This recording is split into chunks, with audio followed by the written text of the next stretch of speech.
Chegamos ao capítulo 50 do História da Tecnologia e claro que ele tem que ser especial. Primeiro, eu quero dizer o meu muito obrigado a quem acompanha o quadro, deixa o joinha toda semana e dá sugestões, porque olha, sem vocês isso não ia pra frente. E para celebrar, a gente vai fazer uma coisa um pouquinho diferente, contando uma história que torna tudo isso aqui possível.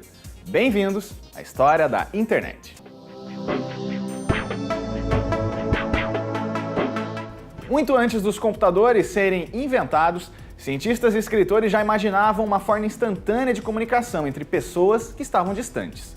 O telégrafo começou esse caminho e o primeiro cabo transatlântico desse meio de comunicação foi instalado em 1858. O primeiro transatlântico telefônico da Escócia até o litoral do Canadá foi inaugurado em 1956. A vontade ainda foi impulsionada pelos avanços nos computadores da época. A maioria ainda ocupava uma sala inteira e quase não tinha interface visual, mas já operava com terminais remotos de acesso no mesmo prédio. Tinha muito o que evoluir. Estamos na década de 1950 nos Estados Unidos. É época da Guerra Fria, o confronto ideológico e científico entre o bloco representado pelos norte-americanos e o liderado pela União Soviética. Um avanço antes do inimigo era uma grande vitória, como foi na corrida espacial. Por isso, o presidente Eisenhower cria em 58 a ARPA, a Agência de Projetos Avançados de Pesquisa. Anos depois, ela ganhou um D de defesa e virou a DARPA. A agência colaborava com acadêmicos e industriais para desenvolver tecnologias em vários setores, não só o militar. Um dos pioneiros na parte da informática da ARPA foi o J.C.R. Licklider, do Instituto de Tecnologia do Massachusetts, o MIT, e recrutado depois de teorizar sobre uma rede galáctica de computadores em que você poderia acessar qualquer dado. Ele plantou na agência a sementinha de tudo isso. Outro avanço foi a criação do sistema de comunicação de pacotes, um método de troca de dados entre máquinas. As unidades de informação, ou pacotes, são enviadas um por um através de uma rede. O sistema era mais rápido que canais por circuitos e suportava destinos diferentes, não só de um ponto ao outro. Esse estudo foi feito por grupos em paralelos, como o de Paul Barron, do Rand Institute, Donald Davis e Roger Scantlebury, do National Physical Laboratory, no Reino Unido, e Lawrence Roberts, que era da ARPA. Tem também o estudo e a implementação dos nós, que são pontos de intersecção de informações. Eles são como se fossem pontes entre máquinas que se comunicam entre si e também funcionam como um checkpoint, para que a informação não se perca durante o trajeto e aí a transmissão teria que começar tudo de novo. As ligações eram feitas na base do cabo e bases militares e institutos de pesquisa foram os primeiros, porque já tinham a estrutura. Em fevereiro de 1966, a rede da ARPA, ou ARPANET, começa a ser discutida. O próximo passo foi desenvolver os IMPs, interfaces de processamento de mensagens. São os nós intermediários, que conectariam os pontos de rede e dá para chamar eles de, sei lá, avô dos roteadores. Mas era tudo tão novo que a primeira conexão em rede só foi estabelecida em 29 de outubro de 1969. Ela aconteceu entre a UCLA, que é a Universidade da Califórnia, e o Stanford Research Institute, a quase 650 quilômetros. A primeira mensagem trocada seria login, e deu meio certo. As primeiras duas letras foram identificadas do outro lado, mas aí o sistema saiu do ar. Pois é, essa é a data da primeira conexão e também da primeira queda de conexão. E a primeira palavra transmitida foi LO.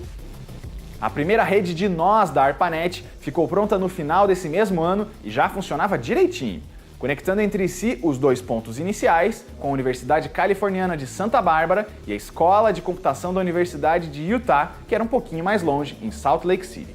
A ARPANET foi o grande antepassado do que chamamos de internet. E apesar do pontapé inicial ser militar, o impulso para o desenvolvimento de toda essa tecnologia foi a educação.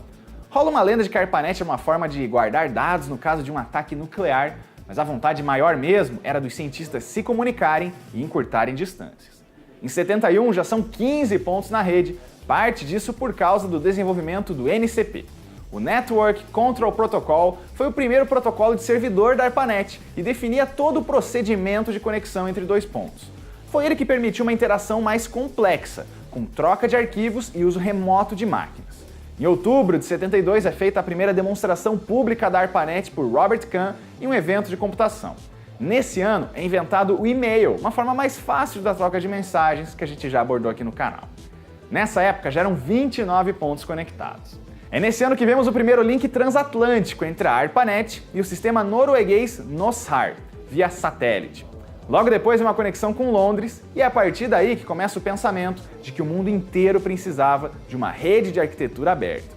Faz todo sentido, porque senão a gente só teria vários pequenos clubinhos conectados, mas não entre si, e cada um com uma arquitetura e um protocolo diferente. Daria um trabalhão ligar tudo isso junto. Esse processo de interconectar redes, ou nets, foi abreviada para interneting, e dessa palavra que derivou o que chamamos hoje de internet. Mas calma, que ela ainda não existe na nossa história. Isso porque o protocolo NCP era insuficiente para a troca aberta de pacotes entre diferentes redes. Foi aí que o Vint Cerf e o Robert Kahn começam a trabalhar num substituto. Outro projeto paralelo é o da Ethernet, desenvolvido no lendário Xerox PARC em 73. Ele é hoje uma das camadas de ligação de dados e começou como um conjunto de definições de cabos e sinais elétricos para conexões locais. O engenheiro Bob Metcalfe saiu da Xerox no fim da década para abrir um consórcio e convencer as empresas a usar esse padrão Ethernet. Bom, e ele conseguiu, né? Em 1975, a ARPANET é considerada operacional e acumula 57 máquinas. É nesse ano também que uma agência de defesa dos Estados Unidos assume o projeto.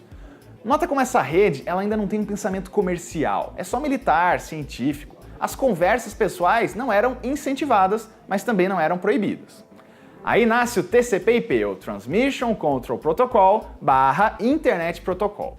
Ele ainda foi e é o padrão de comunicação dos aparelhos, um conjunto de camadas que estabelecem essa ligação sem precisar reconstruir todas as redes que estavam formadas até então.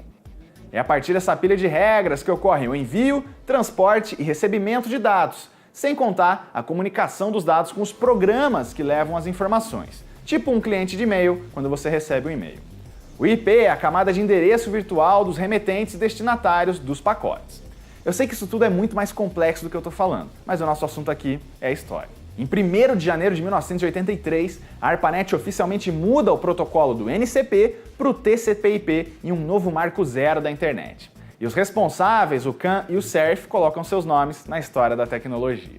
No ano seguinte, a rede é separada em duas, parte para comunicações e troca de arquivos militares, a MILNET, e a parte civil e científica, ainda a ARPANET, mas sem alguns dos nós originais. Estava claro que sozinha, a ARPANET não sobreviveria. Em 1985, a internet já estava mais estabelecida como uma tecnologia de comunicação entre pesquisadores e desenvolvedores. Mas o nome só começou a ser usado no fim dessa década, quando as nets começaram a formar uma estrutura. Aos poucos ela sairia das universidades e começaria a ser adotada pelo mundo corporativo e, por último, pelo público consumidor. Aí a gente vê uma explosão de pequenas redes que já tinham uma comunidade menor que era focada em alguma coisa. É o caso da CSNet, de grupos de pesquisa de computação e que foi uma das primeiras alternativas científicas. Tem também a Usenet, que era uma precursora dos fóruns de discussão ou grupos de notícia e foi criada em 79.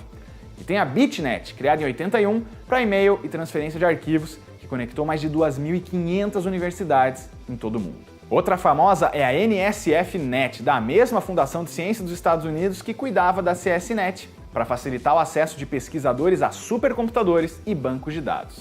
Ela foi uma das maiores defensoras do padrão que foi proposto pela ARPANET e ajudou a propagar a instalação de servidores. Isso culminou na formação de uma espinha dorsal, ou backbone da NSFNet, que era de 56 kbps. Quando ela se interconectou via TCP/IP com a internet no fim dos anos 80, o mundo percebeu que a internet estava nascendo definitivamente. E claro que a gente fala mais dos Estados Unidos aqui, mas vários países mantinham redes internas parecidas e foram expandindo para o TCP/IP e depois navegando com o padrão WWW. Tem, por exemplo, o Minitel da França, que ficou no ar até 2012. Os anos 80 servem para a expansão da ainda jovem internet e do fortalecimento da infraestrutura de conexões entre nós, especialmente a melhoria dos gateways e futuros roteadores. Na primeira metade da década, o computador pessoal nasce em definitivo. Tem o IBM PC, o Macintosh, umas coisas que a gente já contou por aqui.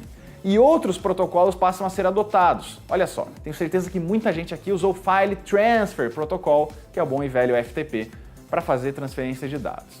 A tecnologia do DNS, que é uma forma de traduzir um domínio em um endereço IP, também surgiu nos anos 80 e foi adotada aos poucos. Entre 87 e 91, a internet é liberada para uso comercial nos Estados Unidos, substituindo os backbones da ARPANET e da NSFNet com provedores privados e novos pontos de acesso fora das universidades e dos meios militares. Só que são poucos os interessados e os que enxergam as possibilidades. faltava alguma coisa para facilitar e popularizar a navegação.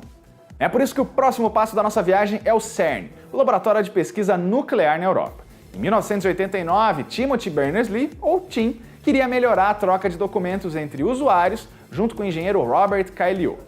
Ele imagina um sistema para obter informações das conexões entre todos os equipamentos conectados e trocar arquivos da forma mais fácil possível. A solução encontrada foi explorar uma tecnologia que já existia, mas ela estava meio rudimentar, que é o hipertexto. Pois é, aquelas palavrinhas ou imagens clicáveis conectadas que levam você a outro ponto da internet quando solicitado. O chefe do TIM não ficou muito animado não e achou que a ideia estava meio vaga, então o projeto teve que amadurecer. Em 1990 saíram só esses 3 avanços: as URLs ou endereços únicos para identificar a fonte das páginas, o HTTP, ou Protocolo de Transferência de Hipertexto, que é a forma de comunicação base, e o HTML, que é a formatação escolhida para dispor todos esses conteúdos. Nascia aí a World Wide Web, ou WWW, nome criado pelo TIM e que a gente traduziu para Rede Mundial de Computadores. O TIM imaginava um espaço que era descentralizado, para você não precisar de permissão para postar nada, muito menos um nó central que, se derrubado, podia comprometer tudo. Ele também acreditava em neutralidade da rede já naquela época, com você pagando por um serviço sem discriminação de qualidade. A web ainda seria universal e com códigos amigáveis para que não ficasse na mão de poucos.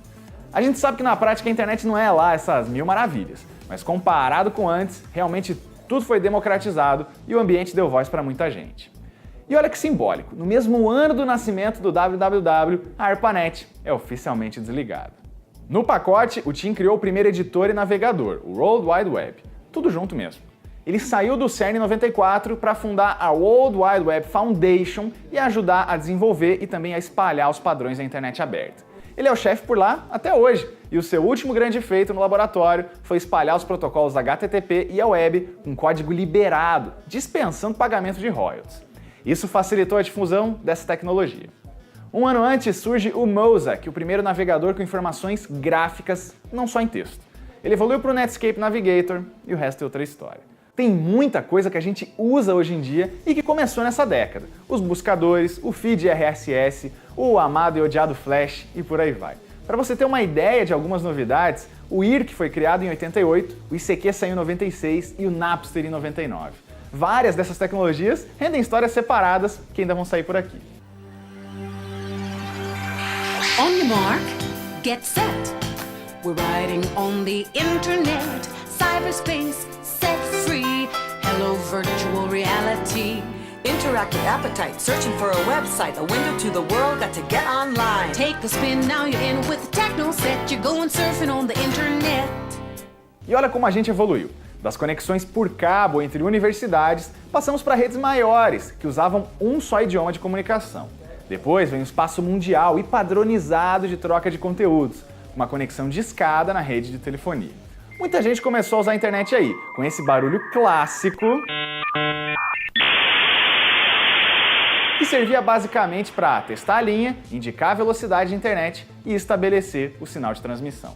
Essa conexão ficou mais rápida e virou a banda larga. Hoje a gente quase não imagina a nossa vida sem a transmissão de sinal sem fio, que é o Wi-Fi, e também os dados móveis, sem precisar de um ponto de acesso, que é o 3G, 4G e por aí vai.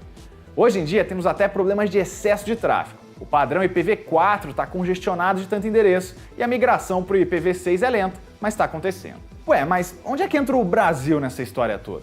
Fica ligado na semana que vem, que a nossa festinha de aniversário de 50 episódios continua. E essa história da origem da internet. É claro que a gente não pode contar absolutamente tudo que aconteceu dos anos 70 até hoje, porque é muita coisa.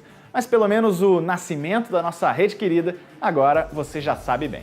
Se você tiver uma sugestão de uma empresa, de um produto ou de um serviço que você quer ver aqui no canal, deixe seu comentário aqui embaixo que você sabe que a gente lê. Eu vou pedir de novo para você se inscrever no canal do Tecmundo se você não é inscrito, dá o joinha no vídeo, toca no sininho e confere a playlist do História da Tecnologia, porque aquela história que você tanto quer, a gente já pode ter contado. Até a próxima!